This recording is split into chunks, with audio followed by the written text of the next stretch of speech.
Thumbnail देखकर तो आप सब ये जान ही गए होंगे कि आज की कहानी क्या है। तो बिना किसी टाइम वेस्ट किए हुए बढ़ते हैं कहानी की तरफ। दोस्तों, कहानी 2018 के बिहार के भागलपुर की है।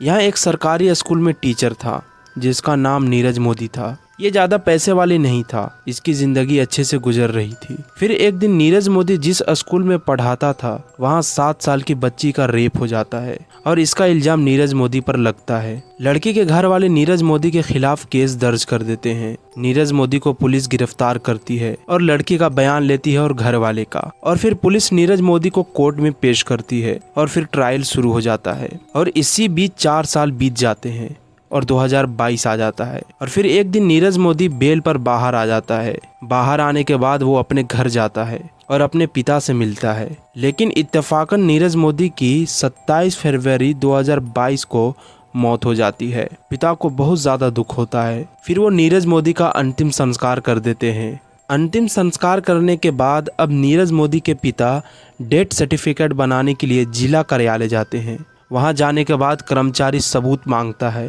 तो नीरज के पिता ने सबूत के तौर पे नीरज का फोटो चिता के साथ, जो अभी आप स्क्रीन पर देख रहे हो, वो देते हैं और शमशान में से जो लकड़ी खरीदी थी उसका रसीद देते हैं। दोनों सबूत देखने के बाद डेथ सर्टिफिकेट बन जाता है। डेथ सर्टिफिकेट बनने के बाद नीरज के पिता पुलिस के पास जाते हैं और सारी बात बताते हैं। फिर पुलिस सारे सबूत कोर्ट में पेश करती है और फिर ये केस को अदालत बंद कर देती है। लड़की के घर वाले भी खुश हो जाते हैं कि उसको सजा मिल गई, लेकिन जो लड़की की माँ थी वो सोचती है कि एक तंदुरुस्त इंसान की अचानक मौत कैसे हो सकती है। वो अभी जल्दी ही बेल पर बाहर आया था, उसको सजा मिलना भी बाकी था और उसकी अचानक मौत हो गई। लड़की की माँ पुलिस के जैसा सोचना शुरू करती है। फिर वो कुछ लोगों को अपने भरोसे में लेकर नीरज मोदी के गांव में पता करवाती है। तो पता चलता है कि नीरज के गांव में बहुत सारे लोगों को ये मालूम ही नहीं है कि नीरज मोदी की मौत हो गई है और उसके रिश्तेदार में भी किसी को खबर नहीं। अब लड़की की माँ पुलिस स्टेशन जाती है और पुलिस को बताती है कि उसकी बेटी का गुनहगार जिंदा है, आप उसको पकड़ो।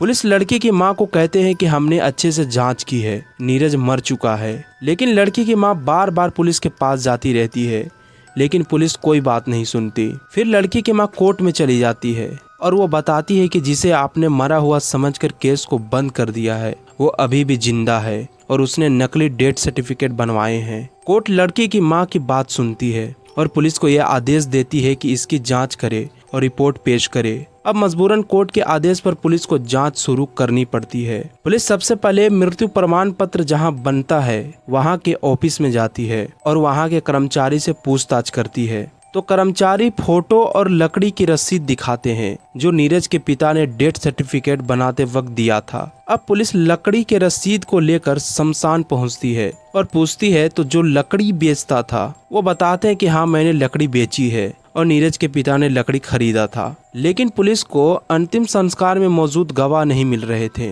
अब पुलिस नीरज के गाँव जाते हैं जहां वो रहता था।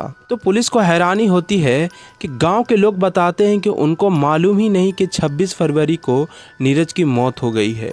अब पुलिस चुपके से नीरज के रिश्तेदारों में पता करती है, तो किसी भी रिश्तेदार को मालूम ही नहीं कि नीरज की मौत हो गई है। अब पुलिस के कान खड़े हो जाते हैं। अब पुलिस नीरज के पिता को उठाती है और थाने ले जाती है और पूछताछ करती है, लेकिन नीरज के पिता कुछ नहीं बताते। फिर जब पुलिस सख्ती से पूछताछ करती है तो नीरज के पिता टूट जाते हैं और वो सारी बात बताते हैं।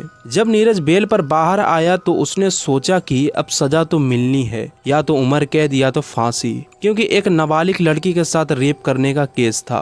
तो नीरज ने एक प्लान बनाया और अपने प्लान में अपने बाप को शामिल किया। बेटे की मोहब्बत में बाप भी साथ देने को तैयार हो जाता है। अब 26 फरवरी 2022 को नीरज के पिता जाकर लकड़ी खरीदते हैं और रसीद लेते हैं और उसके बाद चिता सजाते हैं और अपने बेटे को चिता पर बिल्कुल उसी तरह से लेटाते हैं जैसे एक मुर्दा लेटता है और नीरज मरने की एक्टिंग करता है और फिर फोटो खींचते हैं और फिर उसके बाद नीरज गायब हो जाता है। अब सारी कहानी पुलिस को पता चल जाती है। जब नीरज को पता चलता है कि पुलिस ने उसके पिता को गिरफ्तार कर लिया है तो वो सोचता है कि उसके वजह से पिता मुसीबत में आ गए हैं। नीरज 19 अप्रैल 2022 को थाने जाकर सरेंडर कर देता है। अब नीरज पर 420 का भी केस चलेगा क्योंकि उसने सजा से बचने के लिए नकली डेथ सर्टिफिकेट बनवाए। तो दोस्तों ये थी आज की कहानी, एक इंसान कैसे सजा से बचने के लिए चिता सजाता है, उस पर लेटता है और नकली दस्तावेज बनाता है। आपको यह स्टोरी कैसी लगी कमेंट में जरूर बताएं और रियल क्राइम स्टोरी चैनल को जरूर सब्सक्राइब करें। तब तक के लिए गुड बाय।